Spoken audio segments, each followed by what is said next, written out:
খুব তার শখ যে তিনি সাহাবীদের মতো নামাজ পড়া শিখবেন। কথা বুঝতে পারছেন? সাহাবীদের মতো নামাজ শিখবেন।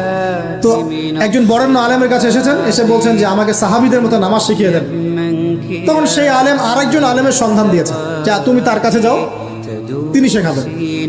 তো সেই ব্যক্তি একটু অবাক হয়েছেন, কারণ যাকে প্রশ্ন করেছিলেন তিনি অনেক বড় মুহাদ্দিস, আর যার কাছে পাঠানো হচ্ছে তিনি অত বড় মুহাদ্দিস নন, কিন্তু আবেদ, আমল করেন।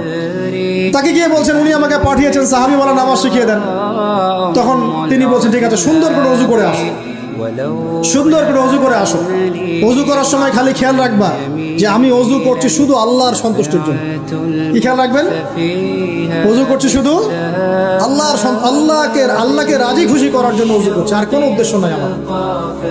ওযু করতে যাচ্ছে, তিনি আবার বলছেন দাঁড়াও, শুধু আল্লাহকে রাজি খুশি করার জন্য ওযু করো।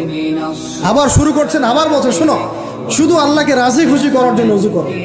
এভাবে বলতেই আছেন, নামাজে দাঁড়িয়েছেন, দাঁড়ানোর আগে বলছেন শোনো, শুধু আল্লাহকে রাজি খুশি করার জন্য নামাজ পড়ো। বলতেই আছেন। এক পর্যায়ে সে ব্যক্তি নামাজ শুরু করলো, নামাজে মনোযোগ এদিক ওদিকে যায়, আর তার মাথায় এটা আসে, এই শুধু আল্লাহকে রাজি খুশি করার জন্য আমাকে নামাজ পড়তে হবে, শুধু আল্লাহকে রাজি খুশি করার জন্য নামাজ পড়তে হবে। এই চিন্তা তার মনের মধ্যে ঘুরপাক খাচ্ছে। এভাবে নামাজটা সে শেষ করেছে। শেষ করে চিন্তা করছে যে নামাজ তো পুরোপুরি মনোযোগ দিতে পারলাম না।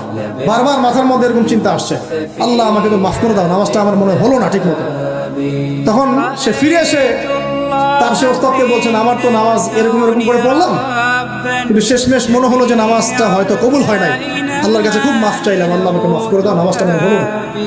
তখন সেই যে প্রথম ব্যক্তি যিনি পাঠিয়েছেন তিনি বলছেন এটাই হলো সাহাবী বলা নামাজ। তারা আল্লাহকে রাজি খুশি করার জন্য নামাজ পড়তেন।